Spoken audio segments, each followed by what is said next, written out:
Right, so today we're going to give the box bulls the first trim of the year.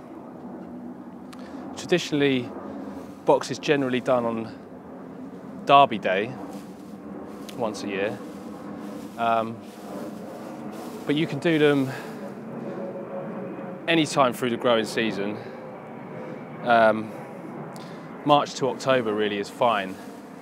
The reason I'm doing these today is they've put on a fair bit of growth already this year, and I don't want them to lose their shape.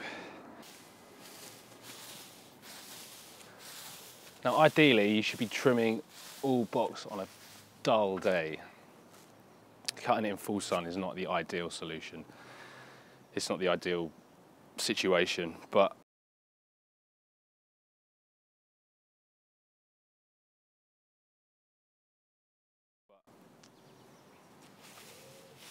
I'm just going through the box bull and pulling out any long bits that may be in here. There probably won't, since I've been doing these for so many years. When I first started in this garden, the box bulls were a good size, they were huge, but where they hadn't been looked after properly over the years, they'd become big in places and split and have big holes everywhere.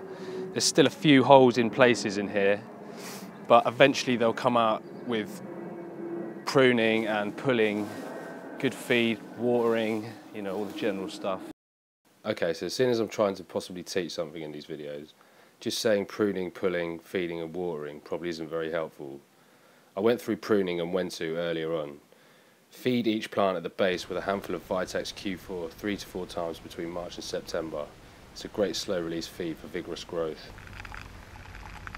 Watering should be done at the base of the plant, though irrigation, or as this garden has none, using a sprinkler is a more likely and realistic situation.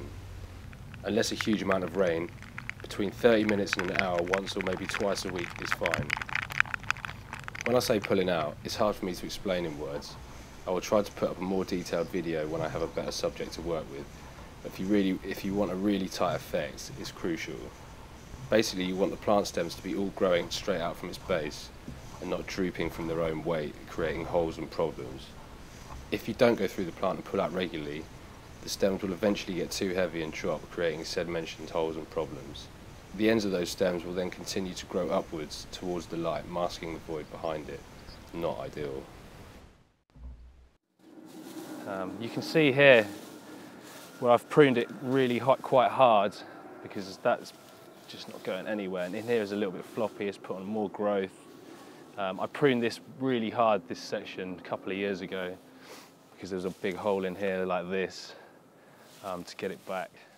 So always start on the top, no idea why, just always have. I'll probably do these all together. There's 6, there's actually one behind, but I've done that one already. I've got the other side to do, but today we're just going to do these. So I'll do them all at the same time, I'm not going to do them individually. Right. Let's have a go.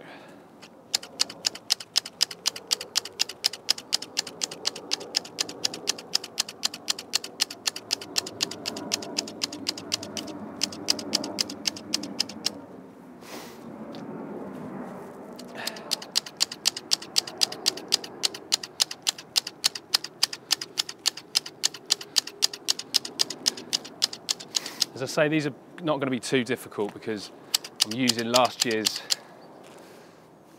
old growth is a guide to where to go back to. It's mid-April, so they haven't, as I say, they haven't put on a huge amount of growth. If I left them and did them later on in the year, they would take 10 times as long to get the shape back. So that's why we're doing it today. I generally do box 3 or 4 times through the year to keep them nice and tight, but it's depending on how you like them.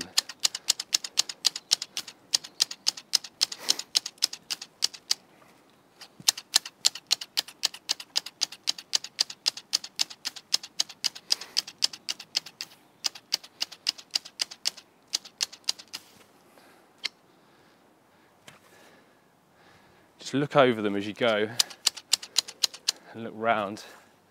Try to make sure you're getting a nice shape. The top bit will always be fairly flat. You want a nice big fat box ball.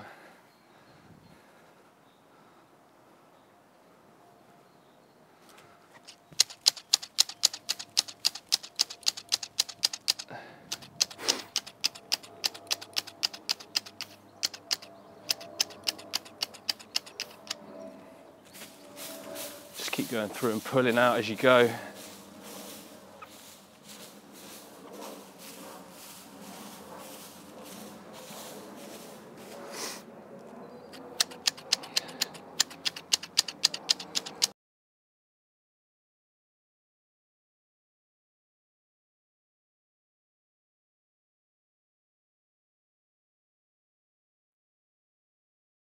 I always try and stand behind the box when I prune it.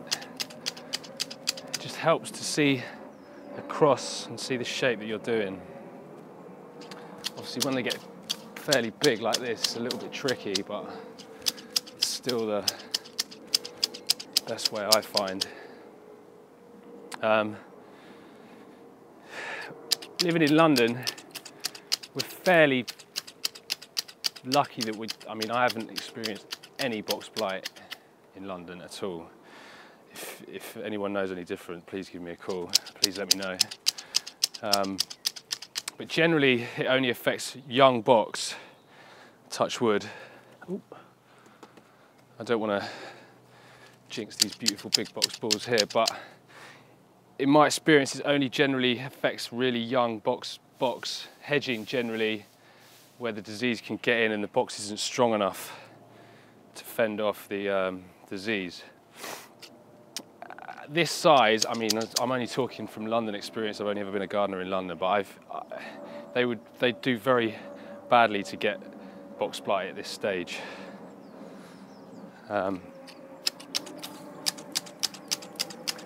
Again, that's really the reason why you should be doing box on a dry day and a dull day.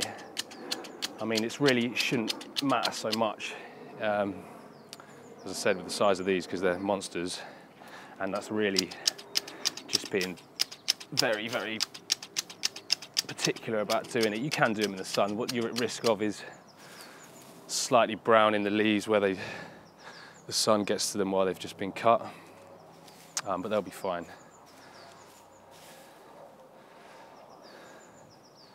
Again, with I'll say on a dry day,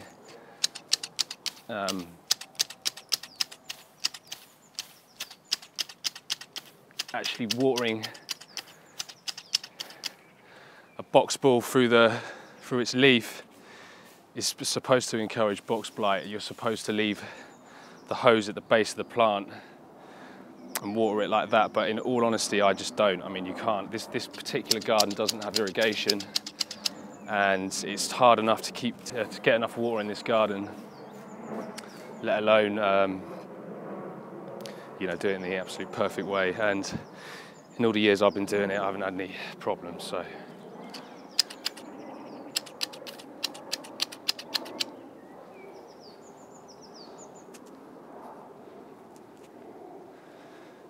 you just want to step back and look around the shape, make sure it's coming good. I'm going to move on to the next one in a minute.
Right. Okay, so I've gone through, I've done all the tops. I'm now going to go on and do just around the edge of the front. I pretty much left the around the edges in the front so I can get them in some sort of a line. They're not planted perfectly, so they won't be ever in a perfect line, but we'll get them as close as we can. I'm not sure how much great view you've got there of what's going on, so I'm going to move the camera a little bit further up in a minute. Just quickly, I don't know if you can see here, I'm just going through it. This is what I'm talking about, pulling out. There's a tiny bit just coming through there. It's a little bit longer, it's a little bit leggy, so pull it out as much as you can. Go through, just tidy like that. I don't know where you're going to be able to see that because my beautiful camera skills, but we shall see how it comes out. One thing I forgot to mention earlier was shears wise, these are a pair of Fiskars. I think they're from Homebase. It's got a little adjustment thing in the middle. I used to use bacho shears religiously, and they're brilliant shears. They're very heavy, and they're probably a little bit OTT for the job that we're doing here. These days I prefer just something a little bit easier to move, to work with. But having said that, I could do a more substantial pair right about now, to be honest, because the back of this box is a little bit woody, so we're having to cut pretty hard to keep the shape. You can go through, I should go through the back of that with a pair of secateurs and just to take out the few odd ones that the few old ones that are really woody. Take them down a bit, take them down an inch or so. All right, I'm going to crack on with the edges of this and I'm going to move it back, move it up there so you can see a bit more in a minute.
You might also be around to see around the edge of the box here, it's dyed. That's because my client here and the neighbour both have small boy dogs who like to pee up my lovely box balls. Now, a box this size and a dog that size, they're only terriers, is no competition. The box is always going to win. You don't have to worry about it dying, it never will, but the other way around is a different story. Big dog, small box means dead box.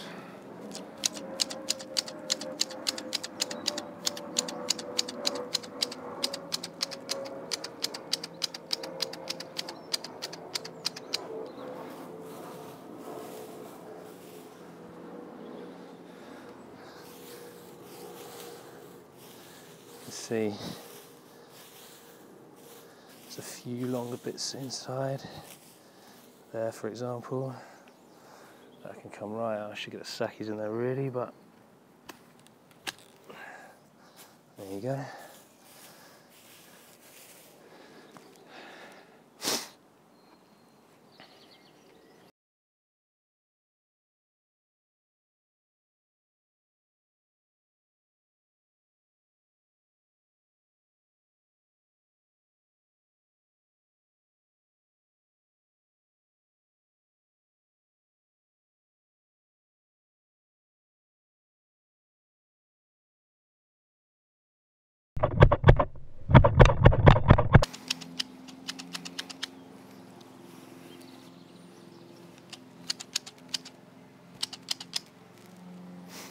Beautiful.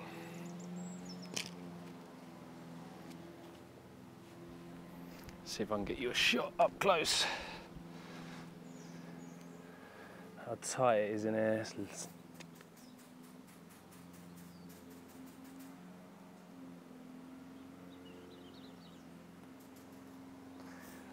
Lovely.